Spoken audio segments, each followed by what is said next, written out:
で読み直しているで読み直しているだけがで読み直しているで読み直しているで読み直しているで読み直しているで読み直しているエキスしたい人で読み直しているで読み直しているだけがで読み直している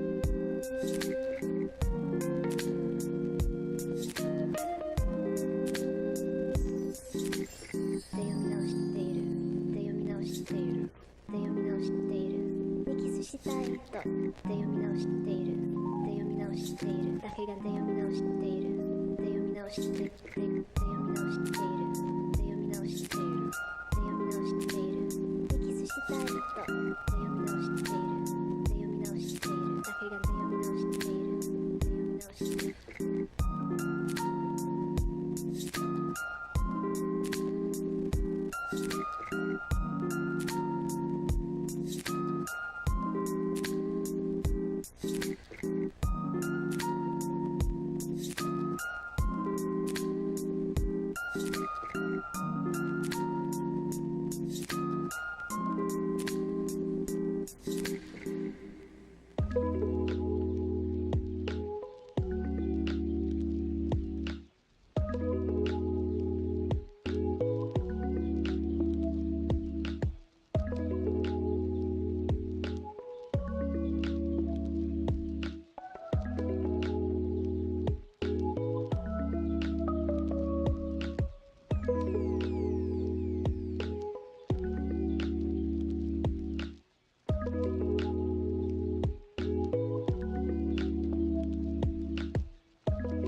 とで読み直しているで読み直しているだけがで読み直しているで読み直しているで読み直しているで読み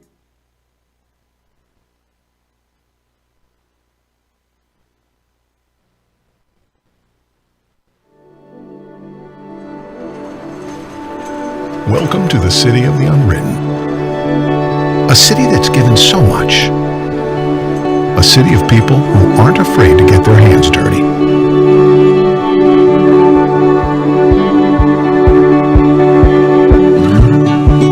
A city of makers, entrepreneurs, musicians, artists. A city of laughter, memories, and people who welcome others in with a cup of heartwarming handmade coffee. A city of people, young and old, working together. People who explore, live, and grow together. But what makes this place special?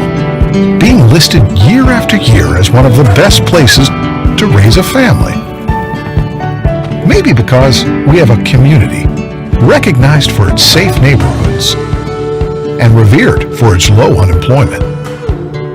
A city where adventure is everywhere you look, where you can pioneer your own story. We've opened a new page to write on for the generations ahead. Welcome to Bismarck. Come write your story. Good morning. Morning, everybody. Thank you. Thanks, Don. I love the extra clapping. Sarcastic, but I still will take it. My name's Kate. I'm going to be your MC today. I'm Kate from the Downtowners. We've got a sweet show for you today. Thanks, Janya. That's two. All right, here we go. We just want to thank our sponsors first. Always have to thank our sponsors. A lot of them are in the audience here today. Give them a hug, give them a little smooch. They help us, get the coffee, rent the stage here at Dakota Stage. So they've just been fantastic. Coffee, cappuccino on Collins. Where are you at, Joe?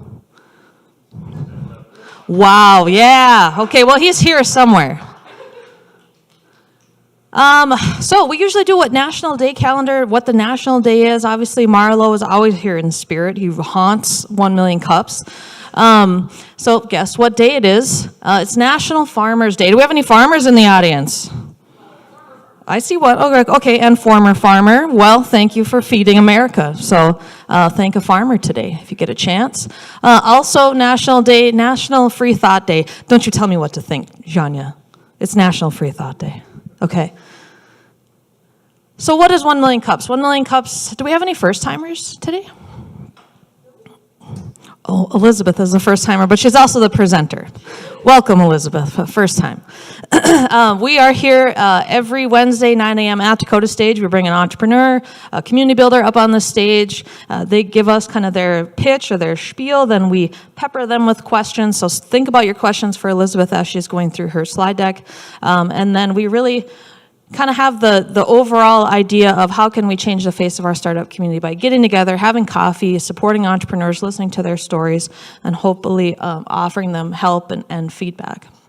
So if you have questions, Janya will be the mic runner. She'll be running around. Hey, Joe, we gave you a thank you for bringing the coffee, and you just ran out of here. Okay, well, official duty. Okay. That's Joe, cappuccino on call. Thank you, Joe, for the coffee. Mwah. So Janya will be the mic runner. She will have the big orange mic. Just raise your hand, and she will find you if you've got a question for Elizabeth, or she will pick on you if you don't have a question and we need a question.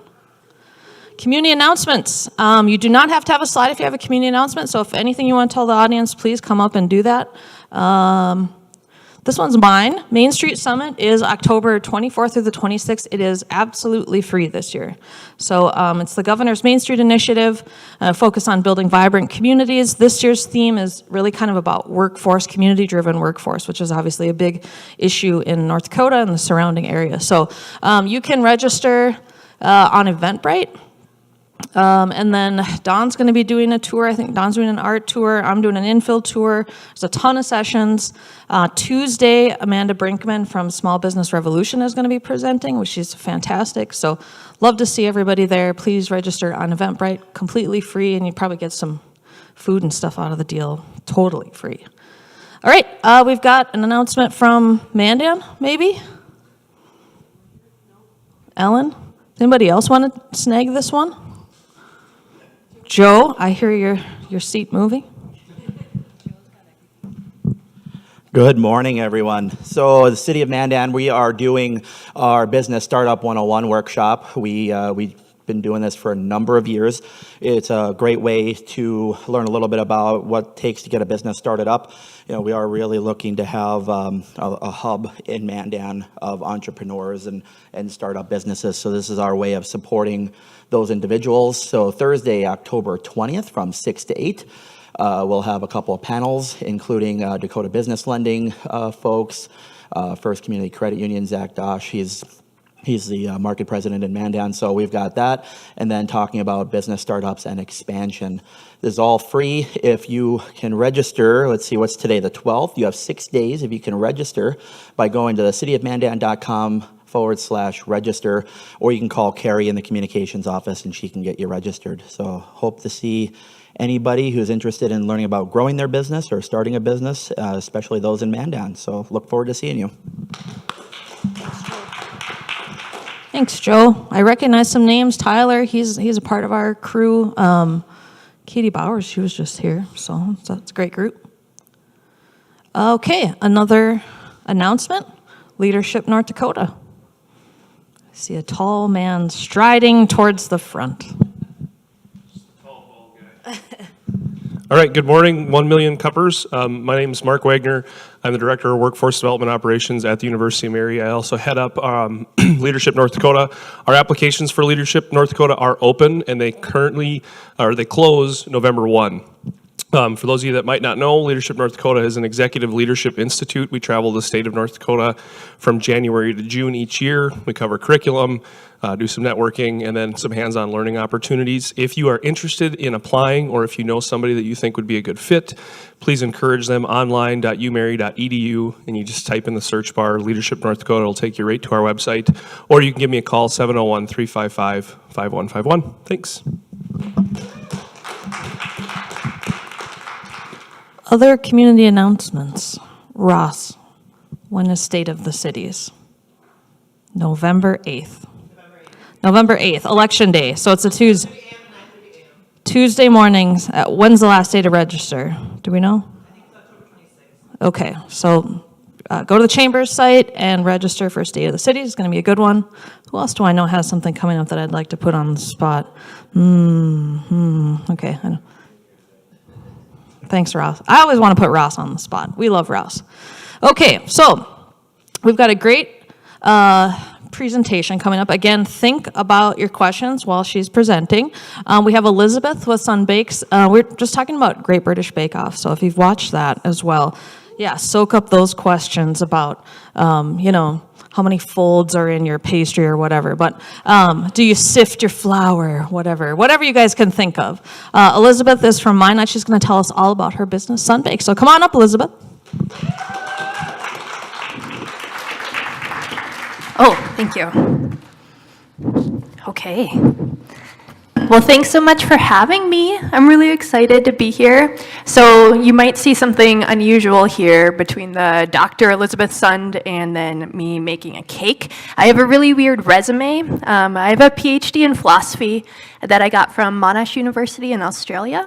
It was awesome, and then I was done with that. And so when I had completed it, we were trying to decide what to do next, and my husband's from Minot. I'm from the Black Hills and all over North and South Dakota, so we decided to move home, and I started working at the university. I worked with international students on F1 visa regulations, so I have expertise in philosophy, visa regulations, and not a lot else. So then I decided to try to do something new. I was just done working for other people, but I had no marketable skills. But I have always been a really good baker, and I never considered selling anything. So I've never taken a business class of any kind, nothing like that. But the one thing I do know how to do is how to be curious and how to learn. And it turns out you can just learn anything. So I started looking more into different types of cakes, how you would sell those, where there might be market gaps. Could I make this work? And one of my main goals is just to be at home as much as possible. I like coming out and doing this kind of thing and then retreating into my home for 3 to 5 weeks. So this is perfect, right? Yeah. So I started by mastering these little creatures. So if anybody in here has ever made macarons, you know that it is hard to do. And it took me, I wasn't thinking about my business this whole time. Once I started to get them going well, that's when I thought like, oh, I could get people to pay me for these. It took me like 2 years of me making a set of macarons, them being a delicious failure. They're always good. Try it out. I've never eaten one, even an ugly one, and been like, ugh, gross, like a homemade one. They're always good. So definitely give it a shot. Don't let this scare you away, but if you are scared, you can just pay me to make them instead. I'm happy to do that for you. So these, in my oven, I bake 4 trays, 317 degrees. The first one for 17 and a half minutes. The second tray is 17 minutes and 15 seconds. Then 16 minutes and 50 seconds has something to do with how long they're sitting out, and then 16 minutes and 30 seconds. So I have to, it's like a science, and you keep it really specific, and if I screw with any of those variables, then it's not gonna work. And that is why macarons are so expensive. So this is like $300 worth of macarons in this picture that I piled up just to get this shot that I wanted. And so in this process, I started selling items out of my home, which North Dakota luckily has really good laws for cottage food bakers, so that's how I sell out of my home. I can't do wholesale, which is too bad. I can't sell to a coffee shop to let them sell the macarons. It has to be direct to consumer. But with all those things, in consideration, North Dakota has some of the friendliest cottage food laws for bakers. Like I can use butter, for example, which really helps when you're making cakes. So I started to dabble in selling them, and I found an untapped market for extremely beautiful items that are highly curated to a specific audience. Like you can't just go buy these things at the store. There are a lot of people who make really beautiful cakes, but they make the same cakes you'd see elsewhere, where that cake was made specifically to match a bouquet, which you can see down in the corner. And so it's with the exact flowers that are in the bouquet. I paint the cakes using a palette knife, the way I get from the art section, and I scrape along. And I use Swiss meringue buttercream, which is a notoriously difficult buttercream to work with, but it is so good and so smooth, and it lets me make the sky's the limit. I haven't found something where I thought, oh, I'll try this, and then not been able to make it on a cake. You just really have to believe it's possible. And then macarons, it turns out when you make really good macarons, you can just paint on those suckers. And so these ones were for a farmer who loves John Deere. Somebody bought them for him as a gift.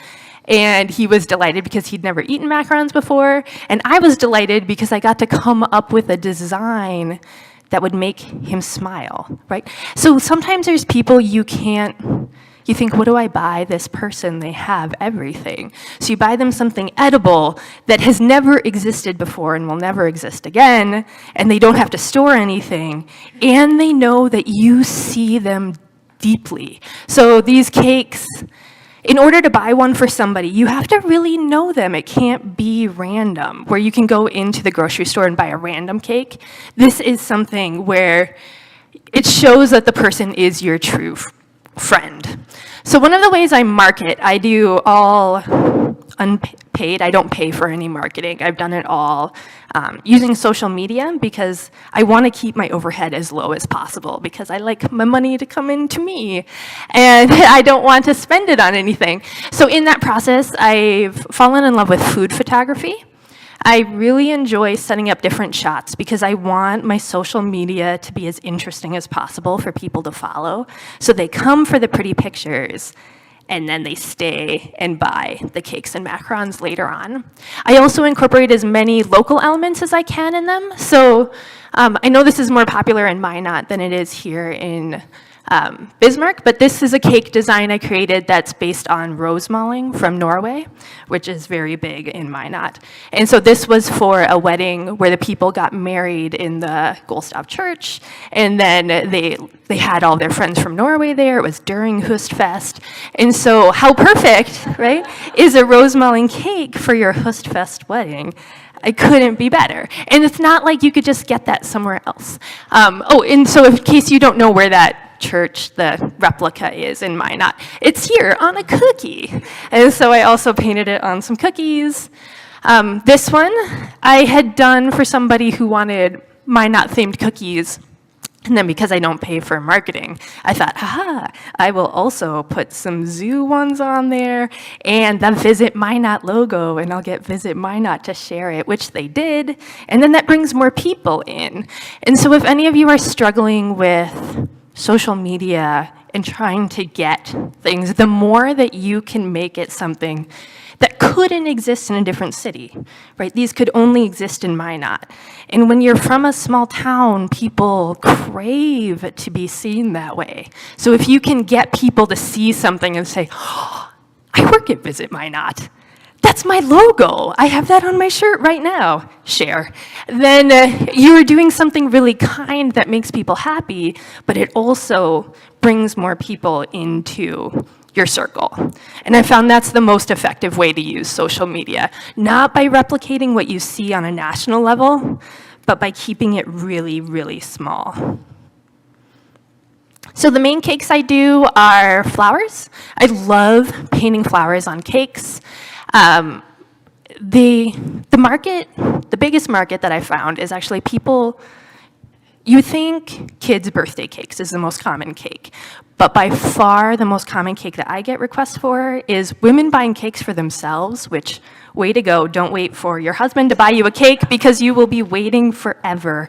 I've sold thousands of things now, and I could count on my fingers how many I've sold to men.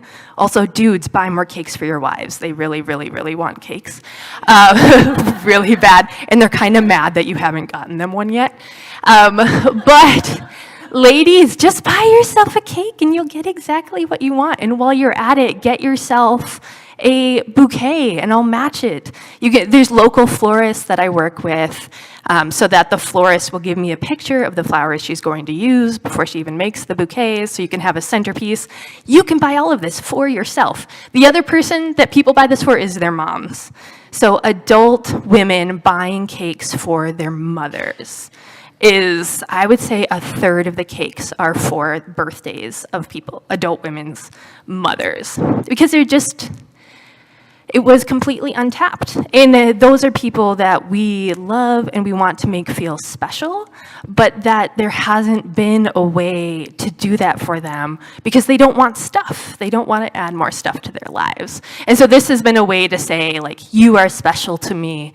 You are meaningful to me. Thank you for everything you've done. Now let's eat some cake.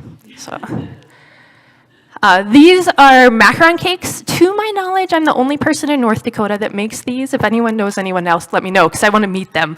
But this is very trendy online right now. In order to make these, you have to first get good at making little macarons, because these are big macaron shells, which are just like exponentially more precarious to make.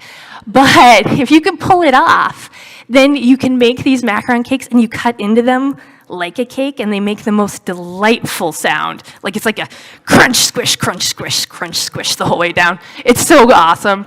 And I had started making these designs that I haven't seen elsewhere, but because I make both the cakes and I paint macarons, I started putting an arch on the top that I can paint, which has opened up a whole new world for making these beautiful little macaron cakes that then can be made specifically for that one person.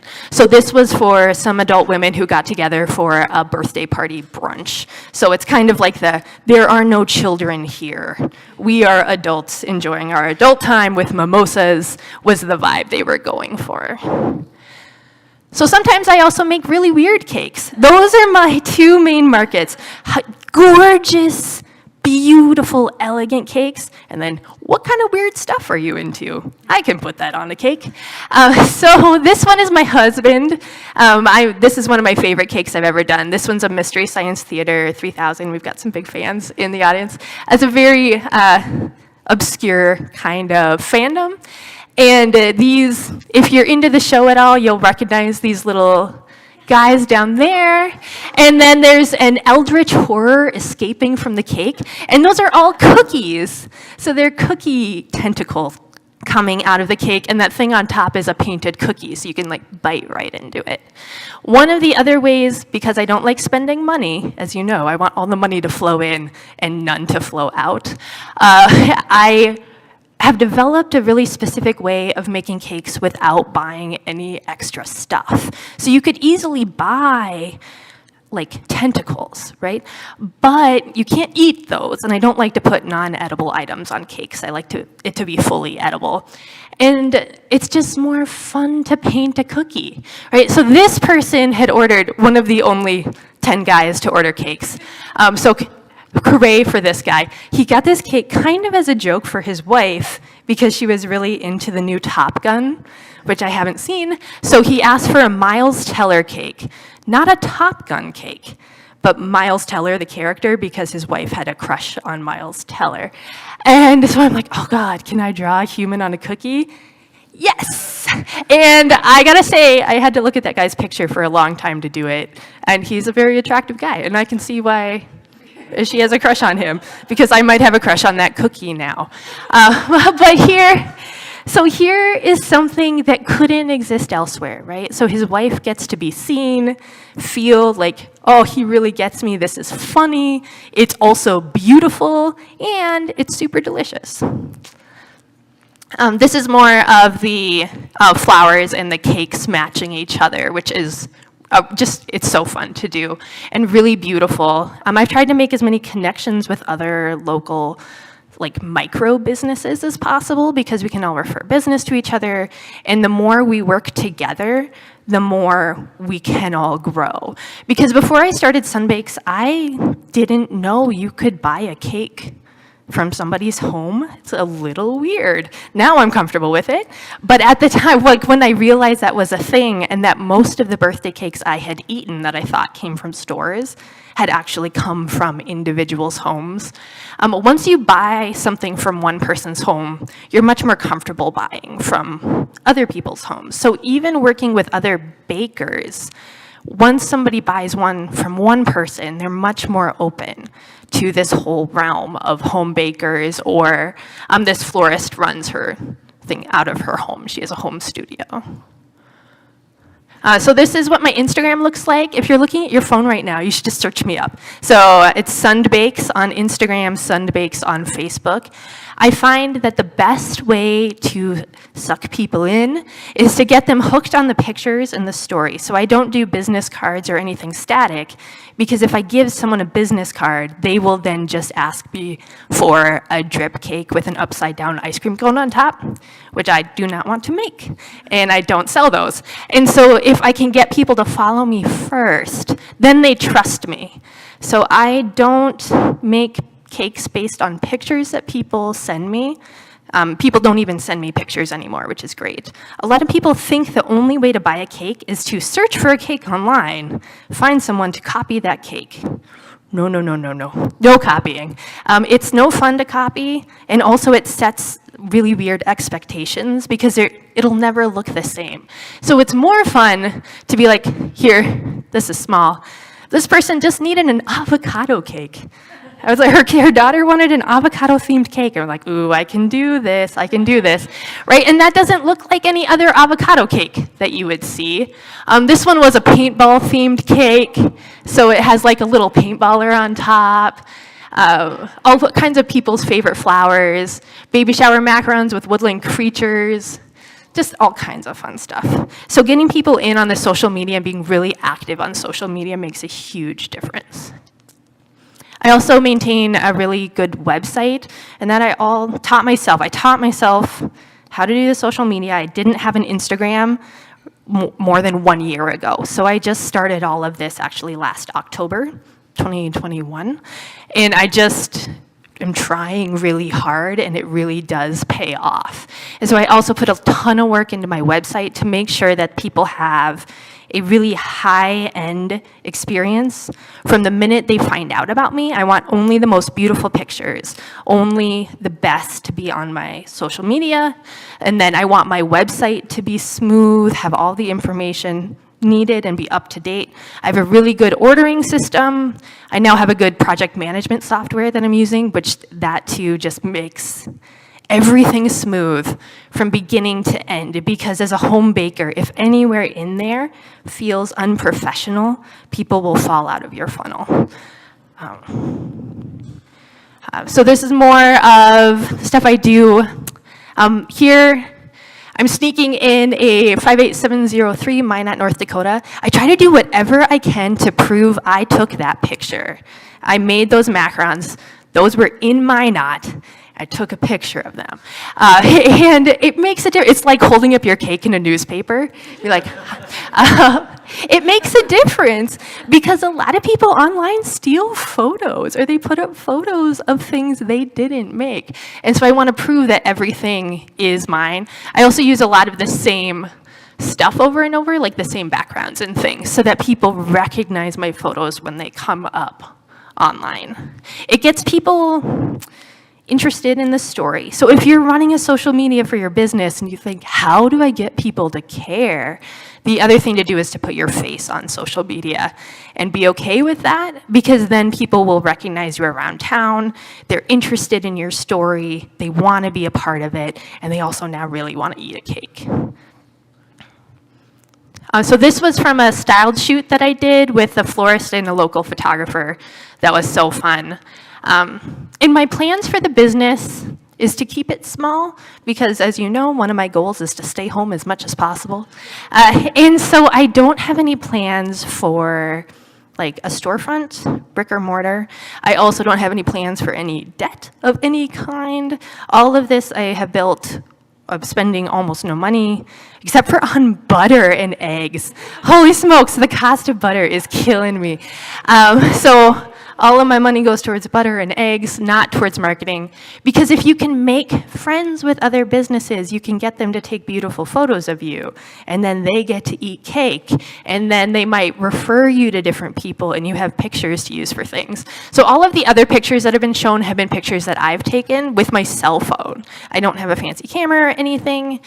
All of this stuff is learnable online. So anybody with a restaurant, just try to use natural light in your photos, and they will turn out way better, and your social media would be good.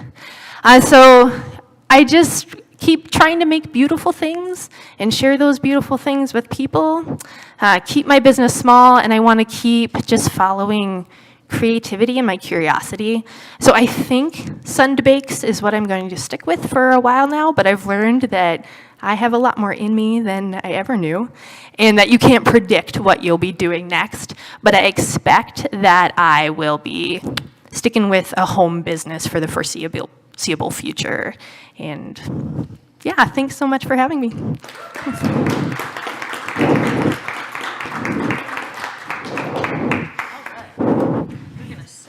Oh, sure.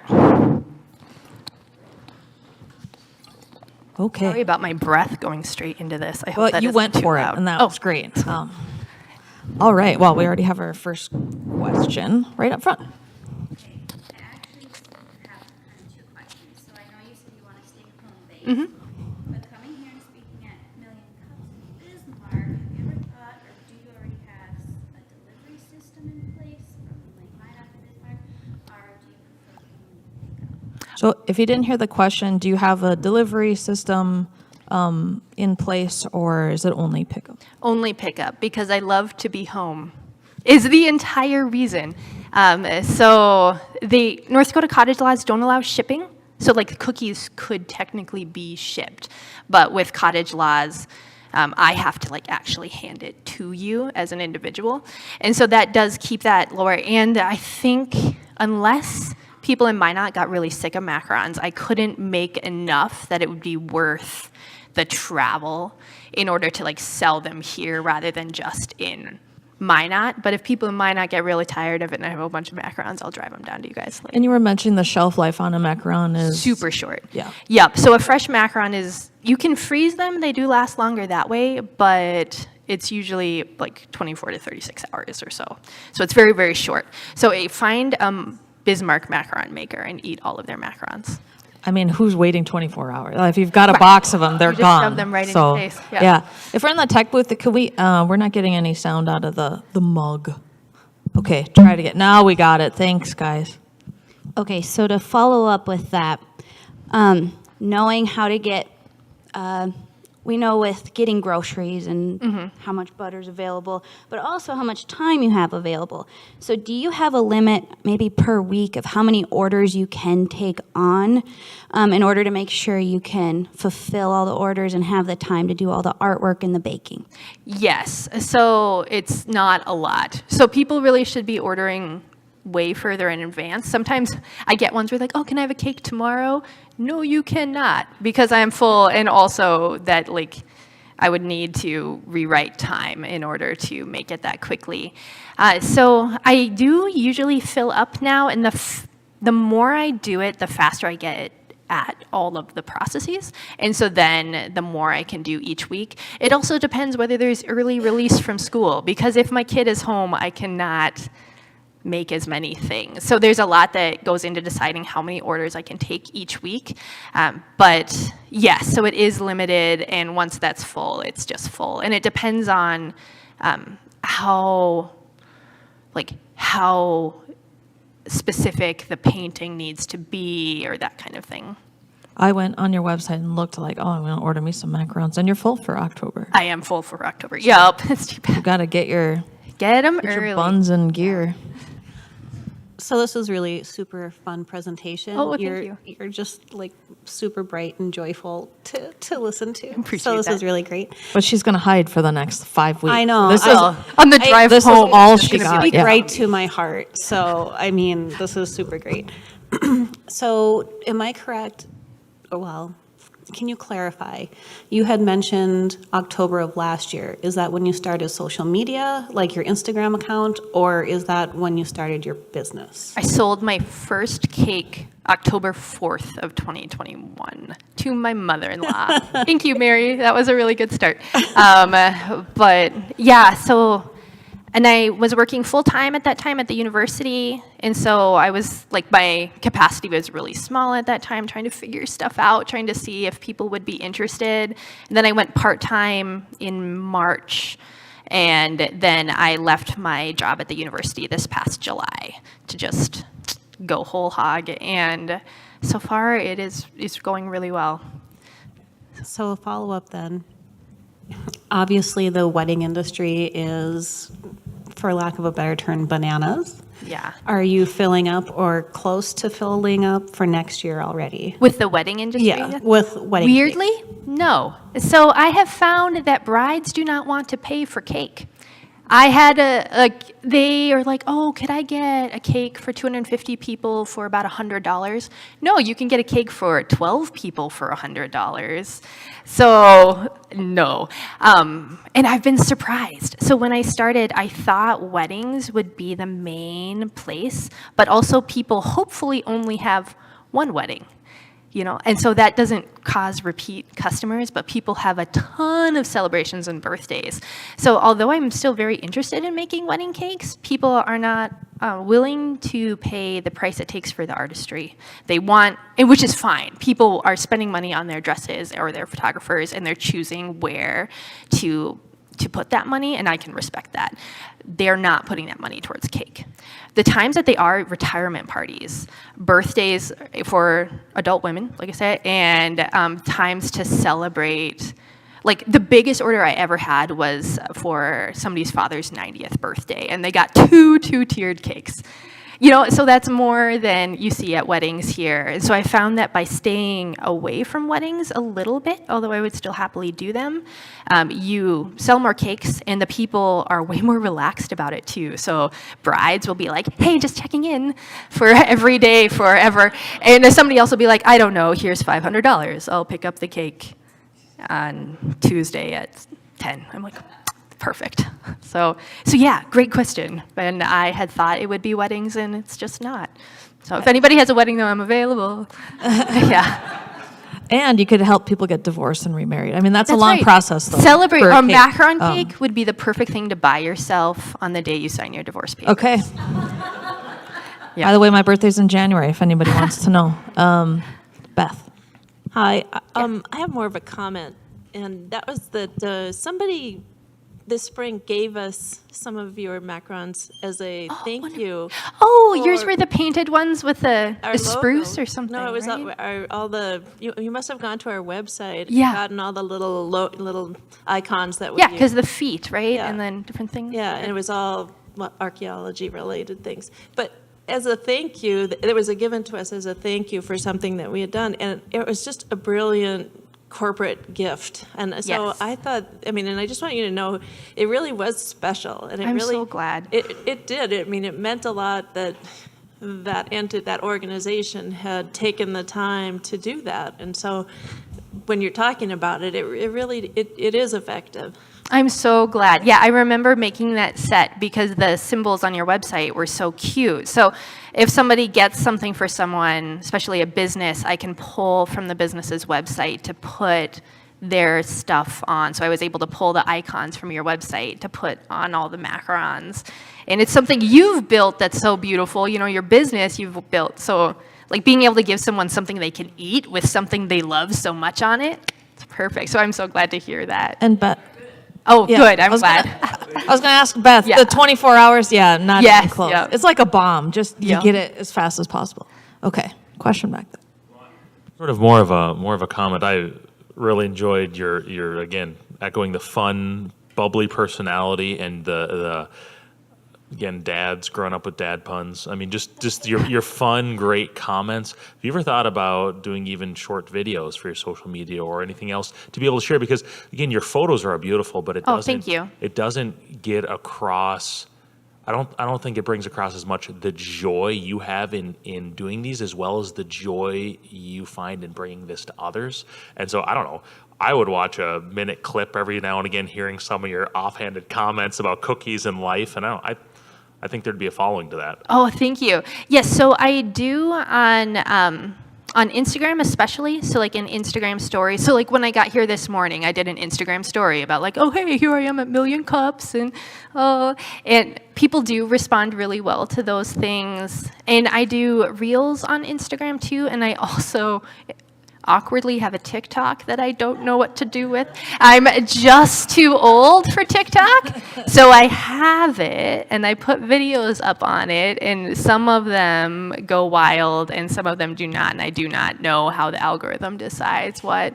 And so, yes, I do, and I also try to go live on Facebook sometimes too, and see how people respond to that. I found that so I really appreciate that comment.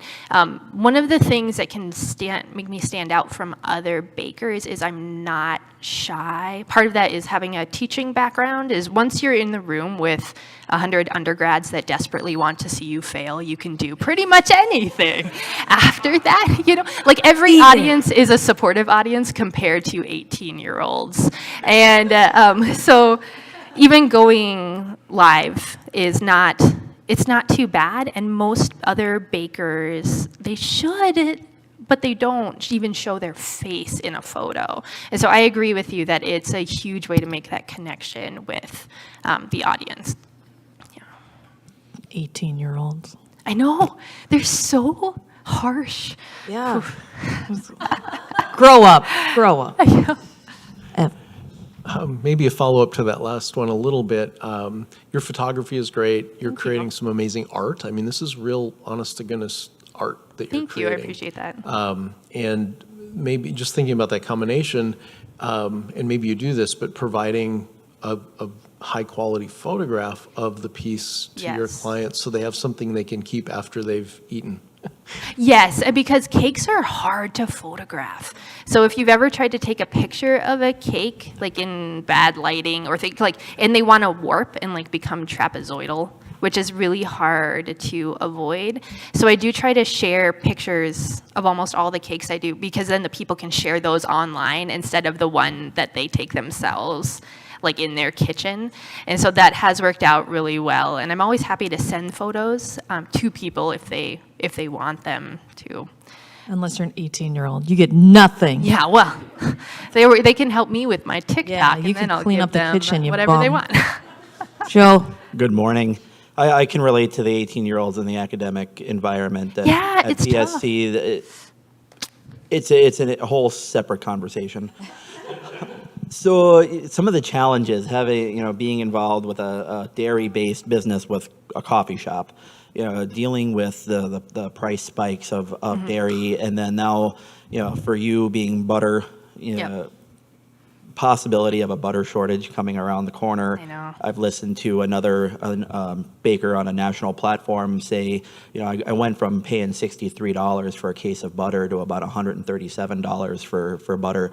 So how is that? You say, all my money I'm spending on is on butter. So how is that impacting your business and some of your? Because you only can pass so much along to those that are Yep. buying your product. So how are you kind of coping with that, and what avenues or solutions are you trying to find for that? I did have to switch from Land of Lakes to Costco butter, which it's only incrementally worse, but Land of Lakes is the best. It has the best texture and everything and holds up the best, like on a summer wedding cake or something like that, compared with slightly cheaper butter. While I'm here, I have a cooler in my car that I'm going to fill with all the butter that Costco has on my way back up to Minot, because we don't have a Costco or anything. One of the ways I try to get around it, and we'll see if it works long term, is my prices are higher than like a grocery store or something like that. So my margins, there's more room. And then I make most of my money off of the decoration and the painting. So I charge for my time for the painting and decorating. So the cake itself, like the actual ingredients that I use to make it, is actually a very small piece of what the price of the item is. So my average cake, I'd say, it starts at about $150 for like a 6-inch cake for 12 people with, like, say, that cookie top, that Miles Teller cake or something. That was about $150. And seeing where the pricing feels right, what people are willing to pay, juggling with that, and then seeing if we do go into like a recession, right? How is that going to affect people's their ability to buy the cakes? And for better or worse, my target audience has disposable income. So there are people in the community who maybe will be less hurt by like the market, or like I will be hurt by the market, by my ability to buy my groceries for my family. It's hard right now, but my clients, they're in a position often where they're not feeling that day-to-day hurt that a lot of us are feeling at this time. And so I'm hoping that will help me weather the storm, because for those people, maybe they're cutting back from getting like a Mercedes to getting some other type of car, but a really nice cake is like a drop in the bucket in what they're purchasing that day. And it's really weird to sell things to people that are in a different economic bracket than you are in. And that's what I'm trying to figure out, is where that target market is and how do I zero in on them. Johnny, you have a question. Hello. There we go. First of all, it's so cool to see you on stage. Oh, we've been like going behind the scenes, and oh my gosh, it's just been absolutely fantastic. I knew your slides were beautiful, but then when you spoke to them, I have to say, like what Mike said, your personality comes out, and I've just been like, wow. That means so much to me. I have a reputation. Everything I've done before that would be like, well, she's a really boring hard ass. What? That is, and I'm like, 18-year-olds don't know anything. Don't listen to them. I think it's because then you did an MST3K thing, is. and now you are, Could be. Now you're we're probably in their friends. will to be Yeah, completely yeah, we're honest. friends now. You totally are. I gotta tell you, hardcore Misties. But I do have a question in here somewhere. Oh, it's gone. No, it's back. Looking at your stuff though, were you already an artist before you started on this? Because your artwork is amazing. And then do you work in any other mediums besides buttercream and cookie? So no and no. Yeah, so I will admit I do have more natural artistic ability than people. Like if I'm really good at like Pictionary, that kind of thing. And I took one drawing class in college. So I have more of an art background than I have a business, in the sense that in all of those years in school learning about philosophy, I also took an art class once. So I have always been pretty good at drawing, but not skilled in any specific way or like knowing how to paint or anything. But I don't know, I started to get that itch that I guess people get when you get to midlife, where it's like, it is time to make a change. And I just knew that I was craving creative life suddenly out of nowhere, and that my job that I had wasn't giving me that. And I had seen a cake painted like this. So it becomes so different. So people can't copy each other's cakes because it's almost like trying to forge someone's signature, or because everybody's turns out so different. But I had seen a painted floral cake online, and I thought, oh, I wonder if I could do that. Yes. And that was when, so the cake my first cake I sold was like legitimately the 5th layered cake I had ever made. So you just have to go for it. And I just say yes to things before I'm ready and show up to things. So like coming here, I'm like, yeah, I can go talk about my business when I've only been in business for 1 year. You just have to say yes before you are actually there, and then you will suddenly get to that point. You catch up to where you have said you're at. And so, yes, I'm an artist now who talks about business to business people, which a year ago I would not have recognized as things that I could be. If you're at midlife, then I've been dead for 5 years. You're not even close to midlife crisis. Oh, Dawn, you think you get another question? All right, fine. I might be older than I look. I don't know. I doubt it. I have a comment and a question. So the comment piggybacks on Janya's question about your artistic skills prior and that type of thing. And it's really interesting. If you go back a few slides, I noticed your palette. I mean, your knife and your palette. Yeah. So and that is exactly, keep going. Go back to one, like if we go back more.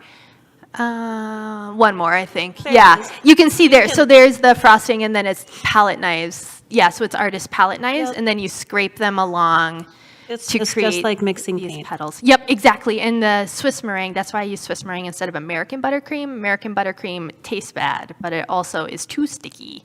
And Swiss meringue tastes better, and it is smooth, so it creates those really smooth lines in the flowers. So I have an egg question. No, I have a question. That's 4, Dawn. All right, go ahead. I said a comment and a question. So my question is, we know all about the butter now. Yeah. We talked extensively about butter. What are some of the cake flavors or the macaron flavors that are your favorite, or do you have signature flavors? Yeah, so to keep things simple in my little tiny house, I don't have a lot of storage, so I don't do a ton of different flavors. A lot of bakers make the mistake of offering every flavor in the world, and then you have to store stuff, or you have to let ingredients go bad. So I keep my flavors really tight. And so my favorite cake is Guinness. So I distill down a whole can of Guinness into this syrup, and then I mix it in the Swiss meringue, and it creates the nuttiest. It's fantastic. fantastic. You're for sure in the will now. So good. Evan Yep. passed out. So the Guinness Swiss meringue, I also put Biscoff in it, and that is fantastic. And I use Nutella to make a hazelnut mocha flavor that's really, really good. And I use black cocoa in my cakes, and it's like a really rich but not bitter cocoa. And that when you cut into it, like some of the cakes you might have seen, they have this black interior, and it's like the best chocolate cake in the world. And then for macarons, Guinness is also my favorite for that. I like to just put Guinness in everything. And the hazelnut mocha is really good too. I can make chocolate macaron shells that are really yum. Yeah. Everybody get out of here. We've got to leave now. It'll be really good. You guys. Catherine, you are like one day from having a baby. Has this been like super painful to listen to without eating it? Well, yeah. Yeah. And my husband's from Minot, so I now have Okay, plans well. to go and get a cake. So we've already geeked out about Mystery Science Theater 3000, Right. so we need to geek out about baking a little bit. For both ladies on stage, who do you predict to win the Great British Bake Off this year? Oh, geez. I think that Polish guy, whatever his name Janusz? is. Oh, yep, Janusz. he was good. Trying to think, none of them have stood out as much this year. I don't know. I don't have a good answer. We should I have a been Great watching British it. Bake Off I- Fantasy League. where we pick Yes. different. I was Okay, so she's in one. traumatized Right. by their over macaroning the macaron batter that I was like blinded to who they are, because now I was like, you guys, you mixed your macaron batter too much. You can't do that to these poor macarons. You're not gonna have any feet on those macarons. Okay, question there. Yes, I have just a few questions. First question is what is the most expensive cake that you made? How long did it take you? What was the cost? And then in the future, are you going to be open to having a shop, like a storefront, and having staff so you can do more for the community? Is that something that you're going to be open to? Yeah, so I just having been open for a year, the biggest order I ever had was that 90th birthday, and that was a golf-themed cake, and that one would be on my website. Everyone follow me, Sundbakes, on everything, but it's also Sundbakes.com, Sundbakes, and I made it so it looks like the country club, like golf course on the outside, like a painted landscape. And then I took macarons and I made them look like golf balls, so for Titleist and Callaway. And so there were little macaron golf balls on it. And then that was the one where the people had ordered that cake, and then they're like, what if we need more cake? Well, we'll get a second tiered cake. And so then they had two tiered cakes for that.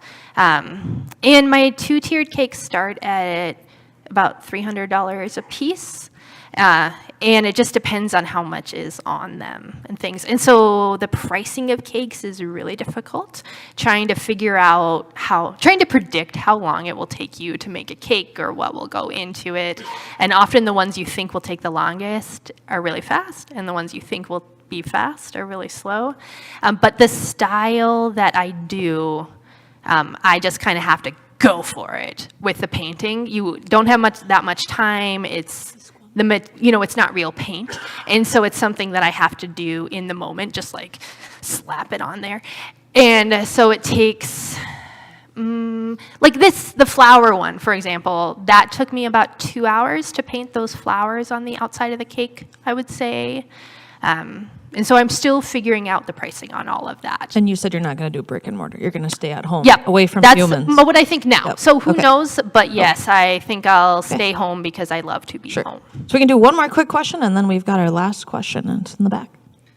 Yeah, hi, how are you doing? I wanted to kind of put a bunch of people's questions together and kind of just ask you, with the target market that you're looking for and not having a desire to do a storefront and kind of have the opportunity to stay home and be with your children or your child or children? Just one. Just one. I really value quiet. That is also the reason I only have one. I'm a weird person with weird priorities. Heard that. Yep, yeah. I love it. That's perfect. So with the things that you desire and your own personal goals, what is stopping you from simply just raising your prices if you do have a higher economic market? Yes. So one of the things that's difficult is, to my knowledge, I'm the only baker who puts her prices on her website. And so I think it's really important for people to know that up front. It cuts down on the number of orders that you get of people who were like, whoa, sticker shock. Because when I started to sell cakes, was shocked by how much you could sell them for. So it's not something I even knew starting, because I had always made my own baked goods. So I have brought my prices up, and I will probably bring them up again, but trying to find where in the sea of cakes you fall when you're the only one saying, my 2-tier cakes start at $300. And when no one else is in there putting prices out, you have no idea. It would be like if every car was a mysterious price that no one ever talked about, or like Zillow didn't exist for houses. And so I think my cakes are the most expensive, but I also might be charging half the price that other people are charging. And that makes baking a really tricky business to be in. And so you're going totally blind on everything. So I've used math to figure out my costs. I make my costs, and above that, and I pay myself and all that. But I do feel like it will be time to raise my prices soon, and I wish I knew where the competition's prices were, but I do not. But my quick egg question: Can you use eggs from people like nearby, or do you? I can't. You can't use a cottage food to make another cottage food. It all comes down to them trying, which I can respect. They don't want me to food poison too many people at once, and so yeah. Because when I was looking at the rules, I have a background on those 18-year-olds. Yep, and see exactly. If it's okay. So my background in reading government documents and interpreting visa regulations really helped me see what are they going for in these cottage food rules, because they seem completely random, but it's that they want to contain any food outbreaks because you're not inspected.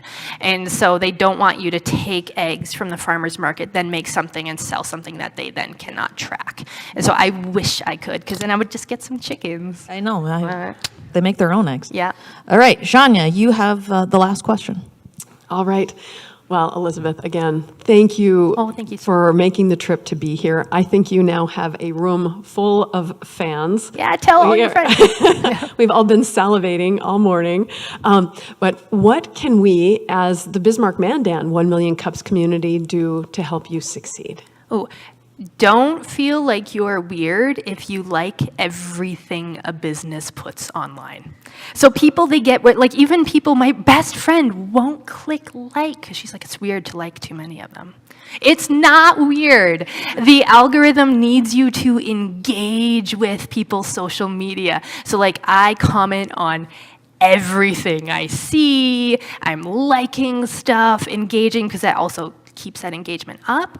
But don't feel, there's a human on the other side of everything you see being like, will they like it? They want you to like it. The algorithm wants you to like it. And if you pass it by, the algorithm assumes you do not like whatever you just saw. And so then it shows it to fewer people. So if you pass by a business's thing, which, like what you like, don't worry about that. But if you like it, stop, read it, just like leave your phone open on it for a while you go to get a cup of coffee, because the time spent on the post tells the algorithm you are interested, and then it shows it to other people. And if you just scroll right by, you might not realize by doing that you're voting a post down. And people don't know that. So yeah, help all your friends by just liking everything they do. Hearts are better, wow faces are really good. A wow face. Okay, we'll give it up for Elizabeth. Yeah. She did a fantastic job. Thank you. Guys, I can't advance. If you guys could give me the next slide just for what's coming up, but we are going to be here. Obviously, we're usually almost always here, which is great. Big Dog Tiki Bar. If you have not met Scott Byerly, he is fantastic, and they do a fantastic job. One of our first distilleries in town. He's going to be up on the stage. I just talked about Main Street, and we'll be sending out some information on the Main Street Summit and maybe some of the things that you all here would like to see at the Main Street Summit for free. And then we've also got Tinkertech Threads, which Johnny was mentioning is adjustable onesies and certain things. So you're going to want to see that. And the kids outgrow things in like 5 seconds. So awesome business ideas. She just choked. She's okay. Once you go home for 5 weeks, you won't have to deal with any of this or see any people. And then if you want to apply to present, or you know somebody who wants to be up on stage, we're pretty much full through the end of the year. But we can start filling up. We have one spot, but we can start filling up 2023. So just go to 1millioncups.com and then apply to present. So we will see you next week, Tiki Bar style, at 1 Million Cups. You guys have a great Wednesday.